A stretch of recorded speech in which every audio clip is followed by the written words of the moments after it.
नमस्कार दोस्तों, राधे राधे, जय श्री कृष्ण। देखिए फ्रेंड्स, हम पढ़ रहे हैं मौर्योत्तर काल और मौर्योत्तर काल में आज का हमारा टॉपिक है कुषाण वंश। तो बात करते हैं कुषाण वंश। कौन थे कुषाण, कहाँ से आए थे? देखिए, सबसे पहले अगर हम कुषाण वंश के प्रमुख शासकों की बात करें तो कुजुल, कडफिसेस, विम कडफिसेस और सबसे महत्वपूर्ण है कनिष्क। तो कुषाण कौन थे, कहाँ से आए थे, हम बात करते हैं। देखिए, चीनी ग्रंथों में कुषाणों को कहा गया है, क्या कहा गया है चीनी ग्रंथों में कुषाणों को? यूची कबीला। ये मध्य एशिया की एक बर्बर जाति थी फ्रेंड्स। तो चीनी ग्रंथों में इन्हें यूची कहा गया, यूची। तो यूची कबीले का संबंध किस जाति से है वर्तमान में अगर हम बात करते हैं, यानी कि चीनी अभिलेखों में कुषाणों को क्या कहा गया है? तो यूची कहा गया है। तो देखते हैं, चीनी ग्रंथ कहते हैं कि यूचियों के मध्य एशिया में 5 कबीले थे। कितने कबीले थे? 5 कबीले थे। और इन 5 कबीलों में से सबसे जो महत्वपूर्ण कबीला था, सर्व प्रमुख कबीला,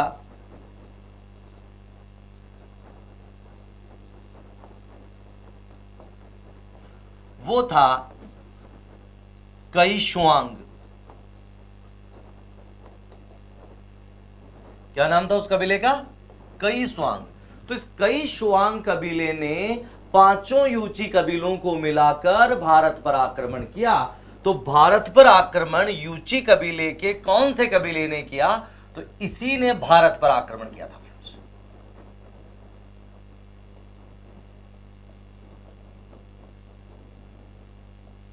और यही कबीला कालांतर में भारत में क्या कहलाए? कुषाण कहलाए फ्रेंड्स। भारत में इसको किस नाम से जाना जाता है? इनको कुषाणों के नाम से जाना जाता है। ठीक है, कौन थे ये हमने बात कर ली। ये एक मध्य एशिया की बर्बर जाति थी। बर्बर का मतलब होता है ऐसी जाति जिन्हें किसी प्रकार का ज्यादा शिष्टाचार या मैनर्स नहीं आते हैं। ये लोग आक्रमणकारी होते हैं, खानाबदोश होते हैं और दूसरे का हक छीनकर भी अपना कार्य पूरा करते हैं। ऐसी जातियों को उस समय क्या कहा जाता था? बर्बर कहा जाता था। तो ये मध्य एशिया की एक बर्बर जाति थी। ठीक है, तो अब हम बात करते हैं इस वंश के प्रमुख शासकों की और उनकी उपलब्धियों की, जो भारत के परिप्रेक्ष्य में बात करते हैं। तो हेडिंग लगा सकते हैं हम, कुषाण वंश के प्रमुख शासक। तो इस वंश के प्रमुख शासकों में सबसे पहले हम नाम लेते हैं फ्रेंड्स कुजुल,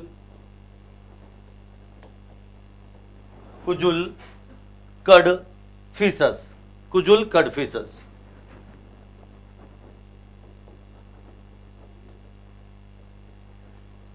ठीक है, इसे ही हम कह सकते हैं कडफिसेस प्रथम। क्या कह सकते हैं इसको? कडफिसेस प्रथम। फिर हम बात करते हैं कि इसमें से क्या क्या महत्वपूर्ण क्वेश्चन आते हैं। सबसे पहली बात है कि भारत पर आक्रमण करने वाला प्रथम कुषाण वंश का शासक था। तो हम लिख सकते हैं भारत आने वाला या भारत पर आक्रमण करने वाला प्रथम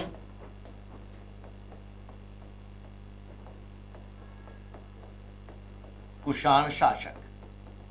तो भारत पर आक्रमण करने वाला प्रथम कुषाण शासक कौन था? उसका नाम है कुजुल कडफिसेस। ठीक है, फिर इसने क्या किया? भारत में आने के बाद इसने भारत में तांबे के सिक्के चलाए दोस्तों। तो इसने ये कुषाणों में प्रथम है, इसलिए प्रश्न ये भी बनता है कि कुषाणों में सर्वप्रथम तांबे के सिक्के किसने जारी किए या किसने चलाए?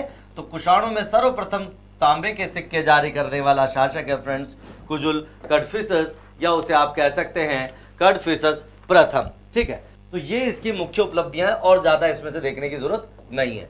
फिर हम दूसरा देखते हैं विम कडफिसेस।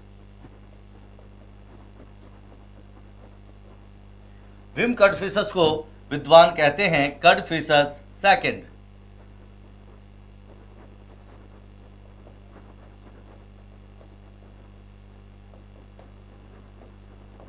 तो इसको हम कडफिसेस सेकंड के नाम से भी जानते हैं फ्रेंड्स।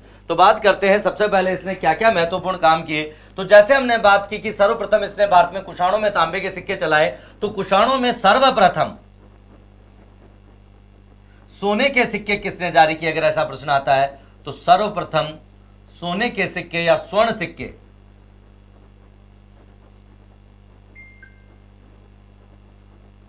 सर्वप्रथम सोने के सिक्के जारी किए। लेकिन बात कर सकते हैं हम किसमें? कुषाणों में। यानी कुषाण राजवंश के अंतर्गत सबसे पहले सोने के सिक्के किसने जारी किए? तो वो कौन है? वो है आपका विम कड़फिसस, जिसको अपन क्या कह सकते हैं? किडफिसस प्रथम। चलिए, ये शैव था। शैव से क्या मतलब है? अर्थात ये शैव धर्मावलंबी था, यानी भगवान शिव का उपासक था फ्रेंड्स। तो हम कह सकते हैं कि भारत से बाहर भी हिंदू धर्म के धर्मावलंबी थे फ्रेंड्स। ठीक है, इसी कारण इसने एक उपाधि ली थी फ्रेंड्स। कौन सी उपाधि ली? देखिए, बात करते हैं इसकी। तो इसकी उपाधि का नाम था महेश्वर। महेश्वर असल में भगवान शिव का ही एक नाम बताया जाता है। तो महेश्वर की उपाधि किस कुषाण वंशीय या किस विदेशी शासक ने ग्रहण की दोस्तों? तो वो है आपका विम कड़फिसस या कड़फिसस सेकंड।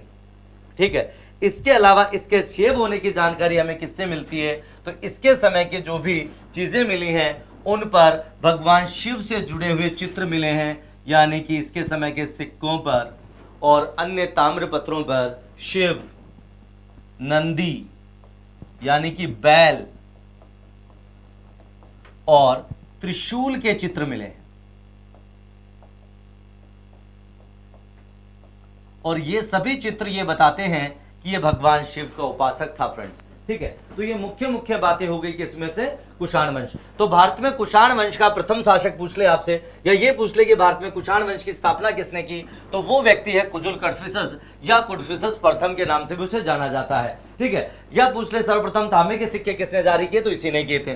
फिर है विम कड़फिसस या कड़फिसस सेकंड। तो प्रश्न आ जाता है सर्वप्रथम सोने के सिक्के किसने जारी किए, तो वो है हमारा कड़फिसस सेकंड। इसने ये शैव धर्मावलंबी था, महेश्वर की उपाधि धारण की, और इसकी जानकारी हमें इसके समय के शिव, नंदी, त्रिशूल आदि चित्रों से मिलती है। अब हम बात करते हैं इस वंश के सबसे प्रमुख, प्रतिभा संपन्न, शक्तिशाली और प्रतापी शासक से, जिसका नाम है कनिष्क।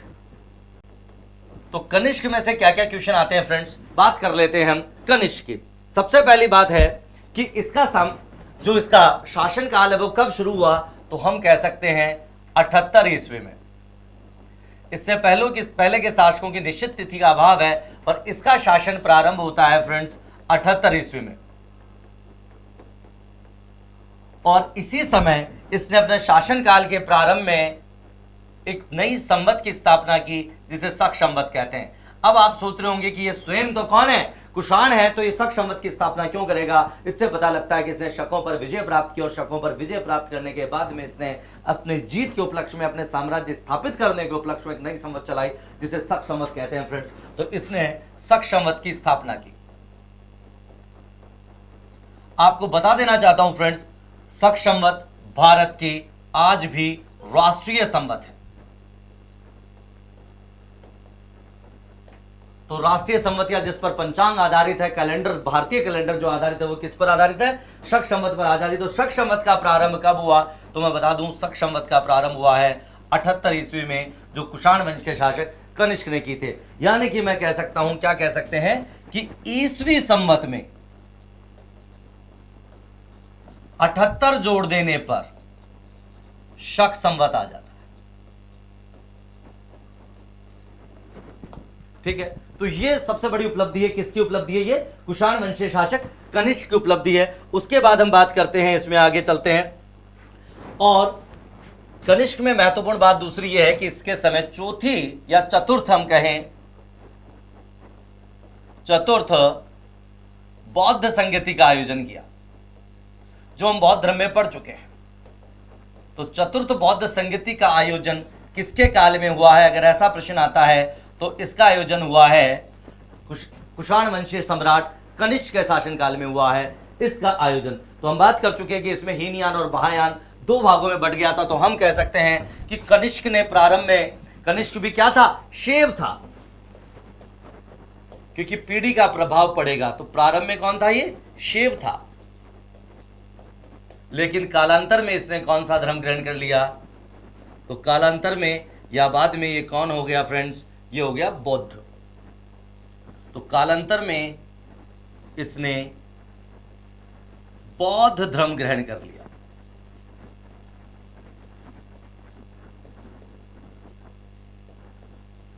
और बौद्ध में भी हमने बात की है कि इस संगति में ही बौद्ध दो भागों में बट गए थे, हीनयान और महायान। तो बात कर लेते हैं हम कि बुद्ध ने, इसने, कनिष्क ने कौन सा धर्म अपनाया इसमें से, तो इसने बौद्ध धर्म से रिलेटेड महायान शाखा को इसने अपनाया फ्रेंड्स, ठीक है। उसके बाद बात करते हैं, देखो अब इसने पाटलिपुत्र पर अधिकार किया। पाटलिपुत्र विजित की दोस्तों इसने, यानी हम कह सकते हैं कि इसने पाटलिपुत्र को जीत लिया। और पाटलिपुत्र से ये तीन चीजें लेकर गया था। कहां से ले गया था तीन चीजें? पाटलिपुत्र से लेके गया था। कौन कौन सी थी वो चीजें, बात कर लेते हैं अपन। देखो सबसे फेमस ये लेके गया, क्या लेके गया? अश्वघोष। क्या है ये अश्वघोष? ये क्या नहीं है दोस्तों, कौन है? ये बौद्ध धर्म का एक विद्वान था अश्वघोष, ठीक है, जो कि चतुर्थ बौद्ध संगति में उपाध्यक्ष था। अध्यक्ष तो कौन था? वसुमित्र, और उपाध्यक्ष कौन था? अश्वघोष। तो अश्वघोष को ले गए।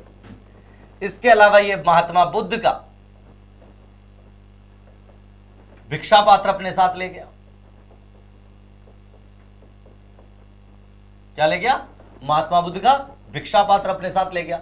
अब बात करते हैं ये तीसरी कौन सी चीज यहां से ले गया? तो ये ले गया एक अनोखा कुक्कुट, यानी मुर्गा।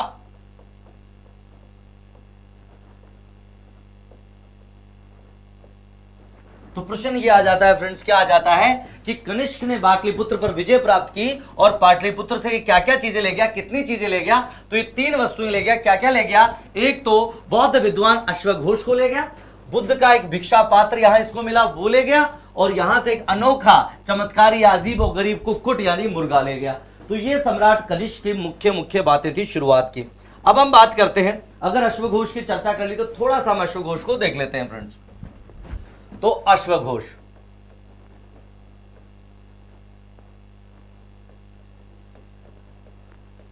तो सबसे फर्स्ट ऑफ ऑल क्वेश्चन आता है कि हु वॉज द अश्वघोष? अश्वघोष कौन था? तो ही वॉज अ फिलोसफर दोस्तों। वो एक कौन था? एक विद्वान था। कैसा विद्वान था? वो बौद्धिज्म से रिलेटेड था। तो बौद्ध विद्वान कह सकते हो आप, दार्शनिक कह सकते हो, ठीक है। तो अब फिर आता है कि इसने कौन कौन सी पुस्तकें लिखी। तो बात करते हैं अश्वघोष की प्रमुख पुस्तकों में सबसे फेमस है फ्रेंड्स बुद्ध चरित्र।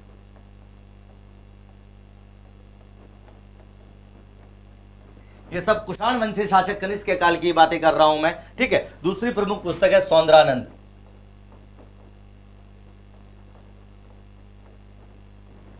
ठीक है। उसके बाद में अपन बात कर लेते हैं शारीपुत्र प्रकरण, सूत्रालंकार आदि।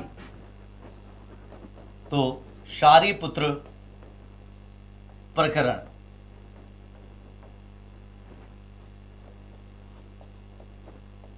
सूत्रालंकार। तो हम कह सकते हैं कि जो अश्वघोष था वो अलंकार का विशेष रूप से जानकार था। अलंकार प्लस साहित्य का विद्वान था कौन? अश्वघोष।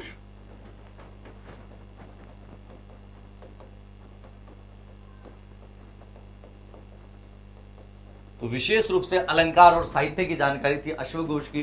तो ये प्रमुख प्रमुख बातें अपने अश्वघोष की कर दी। चतुर्थ बौद्ध संगति में ये कौन बना था? उपाध्यक्ष बना था। खैर, उसके बाद में अपन वापस आ जाते हैं किस पर? कनिष्क पर, और बात करते हैं आगे की। देखिए फ्रेंड्स, अब बात करते हैं कनिष्क की राजधानी क्या थी। कनिष्क की राजधानी थी पुष्कलावती।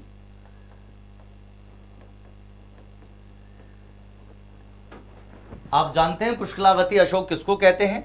ये पुरुषपुर को कहते हैं, अर्थात आज की भाषा में कहूं तो पेशावर। पुरुषपुर या पेशावर अशोक की कनिष्क की प्रथम राजधानी थी। लेकिन बाद में इसने एक राजधानी और बना ली थी, और इसने अपनी द्वितीय राजधानी किसको बनाया? तो इसकी द्वितीय राजधानी थी मथुरा। द्वितीय राजधानी किसको बना लिया? दूसरी राजधानी बना ली इसने मथुरा को, ठीक है। इसके अलावा इसने एक नगर बसाया था। कौन सा नगर बसाया? तो मैं बता दूं आपको, इसने कनिष्कपुर नामक नगर बसाया।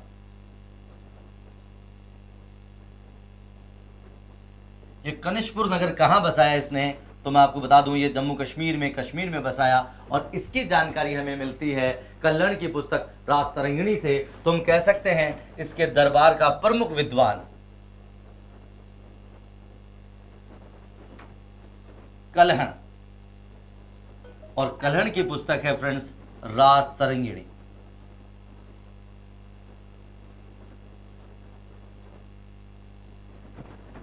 चलिए, तो राजतरंगिणी किसने लिख दी, आपके कल्हण ने लिखी, और किसके काल में लिखी, कनिष्क के काल में लिखी है फ्रेंड्स। चलो, इसके अलावा इस पुस्तक से अभी ये भी जानकारी मिलती है कि इसने चीनी शासक जो हांग वंश था उसको भी पराजित किया था फ्रेंड्स। किसको पराजित किया था, हान वंश की सेना को पराजित किया था। तो चीनी हान वंश की सेना को भी पराजित कर दिया था। किसने पराजित किया था, आपके कनिष्क ने कर दिया था। और इसकी जानकारी हमें किससे मिलती है, आपके कल्हण के राजतरंगिणी से मिलती है। और महत्वपूर्ण प्रश्न यह है कि गांधार कला का विकास किसके काल में हुआ। तो मूर्ति कला में भारत में उस समय 3 प्रमुख कलाएं थी दोस्तों, गांधार कला, मथुरा कला और अमरावती कला। तो जिनमें सबसे मुख्य थी गांधार और मथुरा। तो गांधार शैली या गांधार कला का विकास किसके काल में हुआ।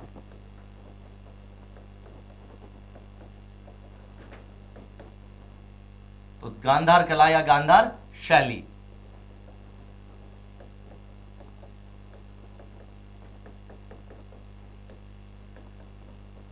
तो गांधार कला या गांधार शैली का विकास हुआ कनिष्क के काल में। ठीक है, फिर उसके अलावा महत्वपूर्ण क्वेश्चन यह है कि इसके दरबार में एक विद्वान रहता था दोस्तों, जिसका नाम आप शायद जानते होंगे, उसका नाम था चरक।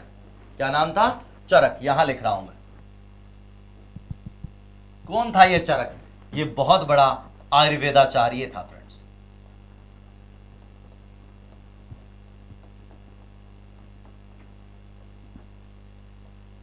तो बहुत बड़े आयुर्वेद के चिकित्सक थे, कौन, चरक। और चरक की पुस्तक का नाम है चरक संहिता। तो क्या नाम है इसकी पुस्तक का, चरक संहिता। तो चरक संहिता भी किसके काल में लिखी गई, कनिष्क के काल में लिखी गई। ठीक है, तो ये प्रमुख प्रमुख बातें थी कनिष्क की। आगे बढ़ते हैं।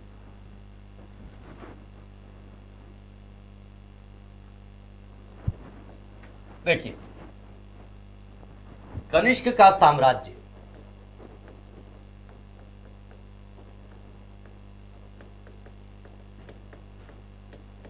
कनिष्क का साम्राज्य मध्य एशिया तक फैला हुआ था। तो कनिष्क का साम्राज्य कहां तक विस्तृत था, मध्य एशिया तक विस्तृत था फ्रेंड्स। ठीक है, उसके बाद में अपन बात करते हैं सिल्क रूट या रेशम मार्ग पर इसी का अधिकार था। उस समय बहुत ही फेमस था ये, क्या फेमस था, सिल्क रूट। ठीक है, तो सिल्क रूट पर किसका अधिकार था, हम बात कर रहे हैं। तो सिल्क रूट पर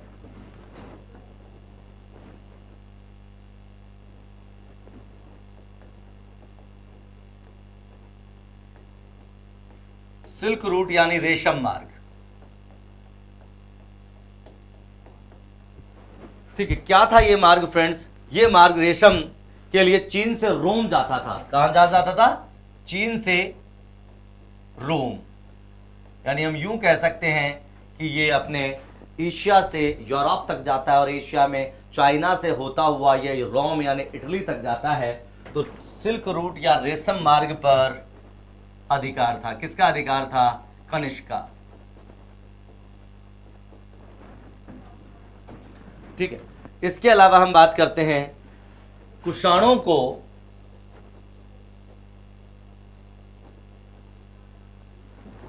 को आपके भारतीय इतिहास में दोस्तों देवपुत्र भी कहा जाता है।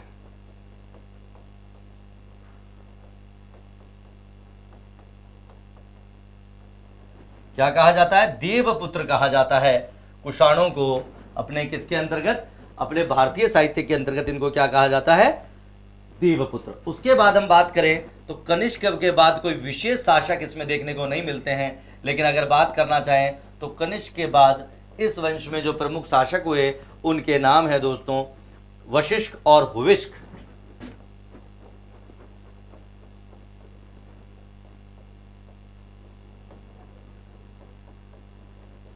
तो वशिष्ठ और हुविष्क इसके प्रमुख शासन हैं।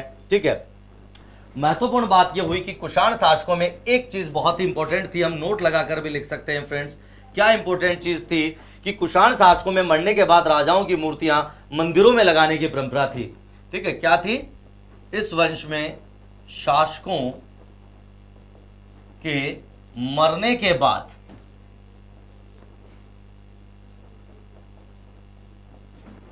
उनकी मूर्तियां या प्रतिमाएं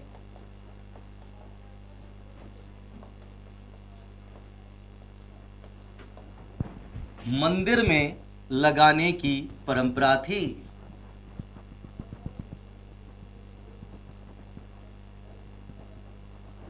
चलिए, तो ऐसी परंपरा भारतीय इतिहास में आपको कहां देखने को मिलती है? ऐसी परंपराएं मुख्य रूप से अपने को मिस्र में फराओं की देखने को मिलती थी फ्रेंड्स। तो ये कुषाणों की कुछ मुख्य मुख्य बातें थी। चलिए, तो अब हम बात कर सकते हैं कि मौर्योत्तर काल। मौर्योत्तर काल व्यापार की दृष्टि से स्वर्णिम युग था। ठीक है, मौर्योत्तर काल की बात कर रहा हूं मैं। तो मौर्योत्तर काल व्यापार वाणिज्य की दृष्टि से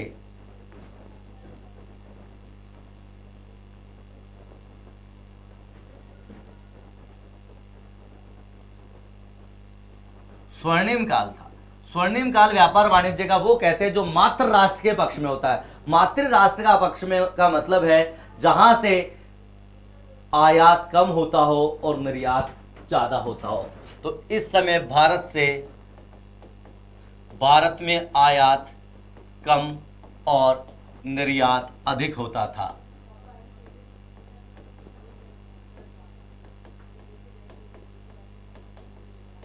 अर्थात व्यापार या ट्रेडिंग भारत के पक्ष में था। जब किसी भी देश में निर्यात अधिक और आयात कम हो, इसका मतलब यह है कि वो देश सेल्फ डिपेंड ही नहीं हो रहा है, दूसरे देशों की भी जरूरतों को पूरी करता है और वहां का सोना या धन भारत आ रहा था फ्रेंड्स। तो इसे मातृ राष्ट्र के पक्ष में कहते हैं। तो हम कह सकते हैं कि इस समय व्यापार क्या था? मातृ राष्ट्र के पक्ष में था।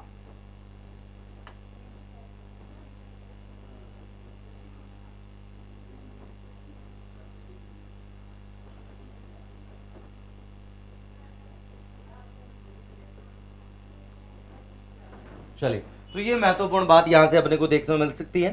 ठीक है, इसके अलावा भारतीयों ने मध्यस्थता निभाई। रोम और चीन या पूरी दुनिया के बीच में जो व्यापार हुआ, ठीक है, उसमें भारत ने क्या दिखाई? मध्यस्थता दिखाई। तो रोम और चीन के मध्य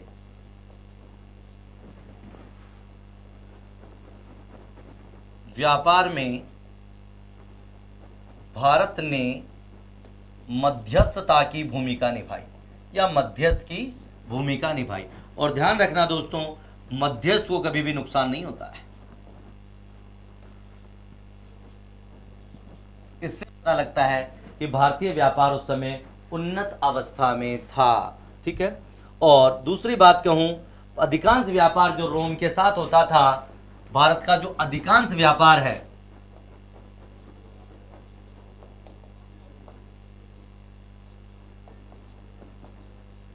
दक्षिण भारत से होता था फ्रेंड्स। कैसे पता? क्योंकि भारत में अधिकांश रोम के सिक्के, रोमन सिक्के कहां से प्राप्त हुए हैं? अगर क्वेश्चन आता है तो दक्षिण भारत से ही प्राप्त हुए हैं।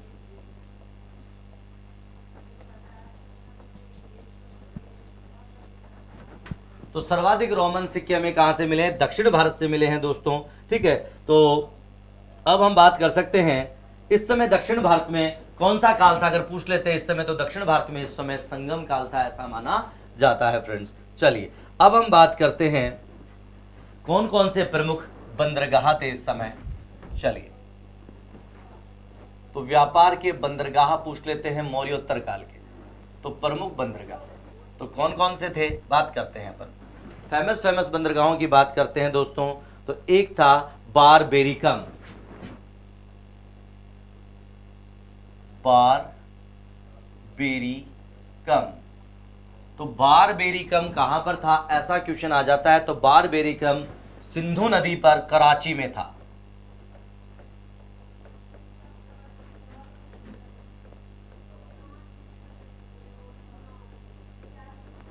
ठीक है, फिर उसके बाद दूसरा हम बात करते हैं भरूच बंदरगाह। कौन सा बंदरगाह? भरूच बंदरगाह, जिसे उस समय बरभ्रागचे या भरूच कहते थे।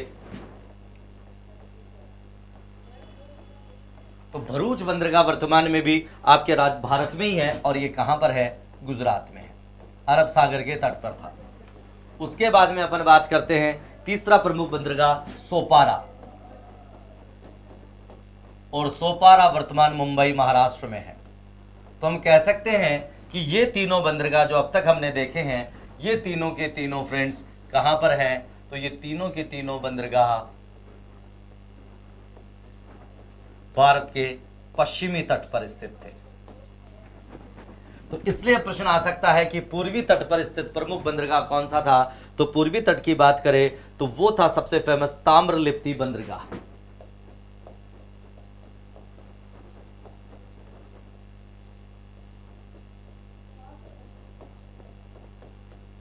ताम्रलिप्ति बंदरगाह कहां पर था? बंगाल में था। तो पूर्वी तट पर स्थित प्रमुख और एकमात्र बंदरगाह, तो ये भारत में प्रमुख क्या थे फ्रेंड्स? बंदरगाह थे। चलिए अब हम बात करते हैं मूर्तिकला की शैलियों का, जो फेमस क्वेश्चन है। तो भारत में उस समय की मूर्तिकला शैलियां, चलिए तो मूर्तिकला शैलियां कौन कौन सी थी, पहले उनकी चर्चा कर लूं। मैं आपको सिर्फ नाम दे दूं उनका, ठीक है।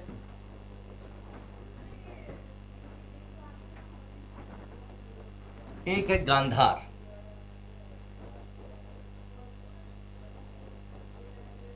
गांधार शैली, ठीक है।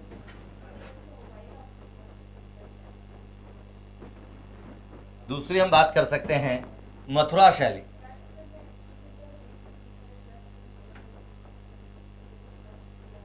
और तीसरी हम कह सकते हैं अमरावती।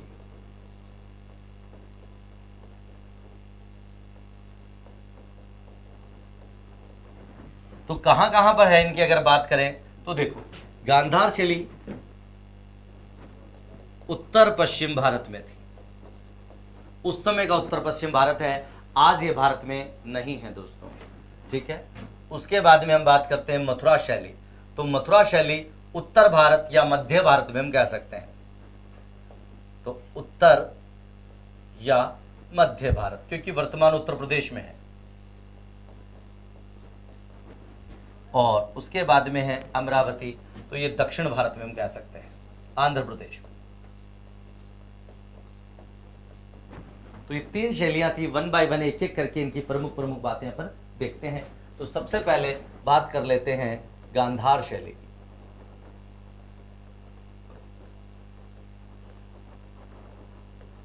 तो सबसे महत्वपूर्ण बात गांधार शैली में से क्या आती है, देखिए। तो सबसे महत्वपूर्ण बात इसमें से यह आती है कि इस पर कौन से देश का सर्वाधिक प्रभाव था। तो मैं बता दूं दोस्तों कि इस पर यूनानी और रोमन प्रभाव सबसे ज्यादा था। यूनानी व रोमन प्रभाव, कैसा प्रभाव था? यूनानी और रोमन। और आपको बताया यूरोप में भारत की तुलना में थोड़ा सा आध्यात्मवाद कम था और भौतिकवाद ज्यादा था, आज भी देखने को मिलता है। इसलिए यहाँ की जो मूर्तियां हैं उससे भौतिकवादिता नजर आती है। तो भौतिकता का प्रभाव यहाँ की मूर्तिकला पर देखने को मिलता है। जो महात्मा बुद्ध की मूर्तियां हैं वो यूनानी देवता अपोलो से मिलती जुलती है दोस्तों। किससे मिलती जुलती है? अपोलो से मिलती जुलती है। और इन पर कुषाणों ने इन पर संरक्षण दे रखा था।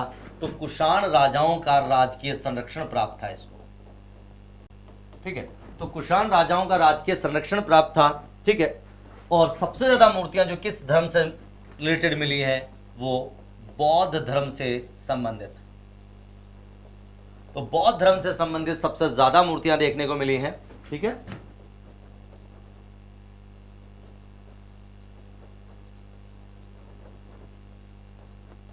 तो बौद्ध धर्म का सबसे ज्यादा प्रभाव था। तो ये गांधार शैली की मुख्य बातें थी दोस्तों, क्या थी? एक तो इन पर यूनानी या रोमन प्रभाव है, यानी यूरोपीय प्रभाव आपको देखने को मिलता है। कौन सी शैली में? गांधार शैली में। इस कारण पर भौतिकता का प्रभाव ज्यादा है। अगर हम बात करें इसकी मथुरा शैली से, थोड़ा तुलनात्मक बात कर लूं मैं, आगे देखेंगे अभी, तो इसमें आध्यात्मिकता का प्रभाव ज्यादा है मथुरा शैली में। जबकि आपकी गांधार शैली में यूनानी और रोमन प्रभाव ज्यादा देखने को मिलता है, इसलिए भौतिकवादी है। जबकि मथुरा शैली आध्यात्मवादी है, साथ ही साथ स्वदेशी कला है। आगे चलते हैं, इन्हें कुषाण राजाओं का राजकीय संरक्षण प्राप्त था दोस्तों, और बौद्ध धर्म से संबंधित मूर्तियां ही सर्वाधिक देखने को मिलती है, और महात्मा बुद्ध की मूर्ति यूनानी देवता अपोलो जैसी दिखती है। तो ये थी आपकी गांधार शैली। उसके बाद अगली देखते हैं अपन, कौन सी शैली देखेंगे अगली, आपकी मथुरा शैली।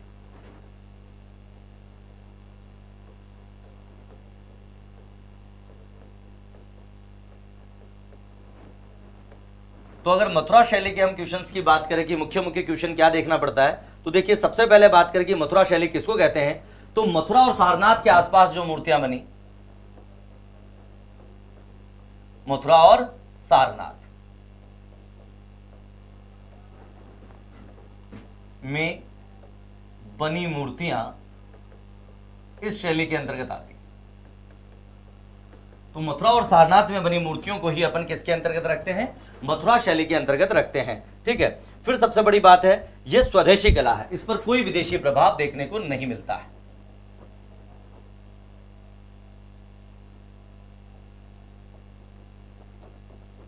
तो स्वदेशी शैली या कला है जिस पर विदेशी प्रभाव देखने को नहीं मिलता है। राइट, तो विदेशी प्रभाव इस पर नहीं है दोस्तों, ये मुख्य बात है इसकी। चलिए, उसके बाद में इसकी महत्वपूर्ण बात यह है कि इसमें आध्यात्मवाद का प्रभाव आपको ज्यादा देखने को मिलेगा फ्रेंड्स। किसका प्रभाव, आध्यात्मवाद।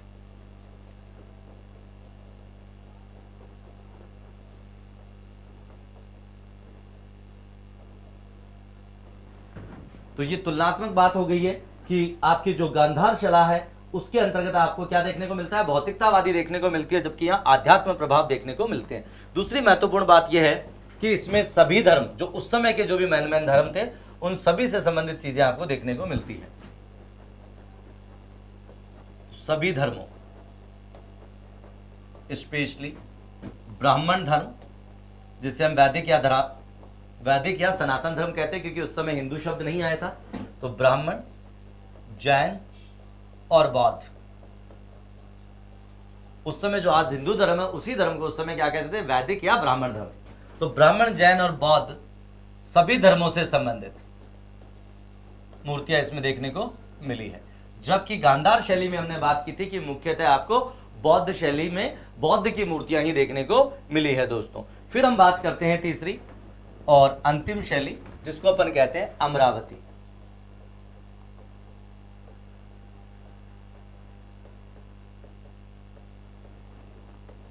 तो अमरावती भी कैसी शैली है, सबसे पहली बात तो यह है कि यह भी स्वदेशी शैली है दोस्तों। ठीक है, यह भी कैसी है, स्वदेशी है।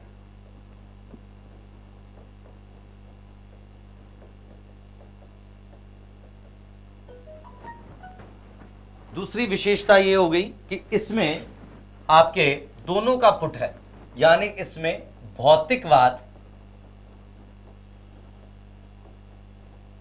और आध्यात्मवाद का मिश्रण है। जबकि मथुरा शैली में केवल भौतिकवाद था, गांधार शैली में केवल भौतिकवाद था और मथुरा शैली में आध्यात्मवाद था। लेकिन इस शैली में आपके भौतिकता और आध्यात्म दोनों का मिलाजुला प्रभाव आपको इसकी मूर्तियों में देखने को मिलेगा। ठीक है, तो ये मुख्य मुख्य बातें थी फ्रेंड्स।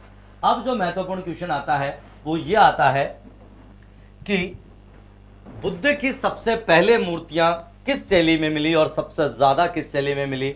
तो महत्वपूर्ण क्वेश्चन है ये। तो महात्मा बुद्ध की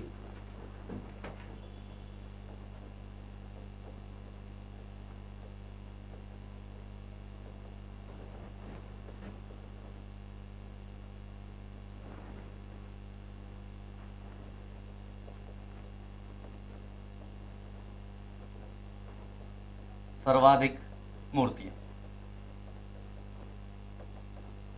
एक क्वेश्चन तो यह आ गया कि महात्मा बुद्ध की सर्वाधिक मूर्तियां किस शैली में मिली हैं। और दूसरा महत्वपूर्ण क्वेश्चन अपन बात कर लेते हैं फ्रेंड्स, क्या कर लेते हैं कि महात्मा बुद्ध की प्रथम मूर्ति। तो महात्मा बुद्ध की प्रथम मूर्ति तो किस शैली में मिली और सबसे ज्यादा मूर्तियां किस शैली में मिली। तो ये एक इंपॉर्टेंट क्वेश्चन है दोस्तों, तो सबसे अधिक मूर्तियां अगर पूछा जाए तो मिली हैं गांधार शैली में।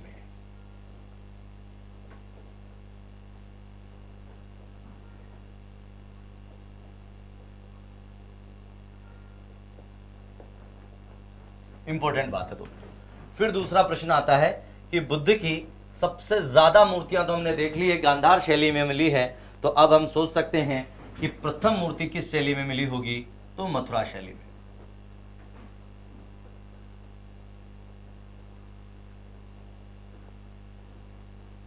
चलिए फ्रेंड्स, तो ये हमने छोटी छोटी मगर मोटी बातें देख ली हैं। अब ये हमारा इसी के साथ में आज का आपका जो मौर्योत्तर काल था फ्रेंड्स वो कंप्लीट होता है। अगली क्लास में अगला टॉपिक फिर हम पढ़ेंगे, संभवतः गुप्त काल लेंगे हम अगली क्लास से। तो आज के लिए इतना ही फ्रेंड्स। जय हिंद, जय भारत।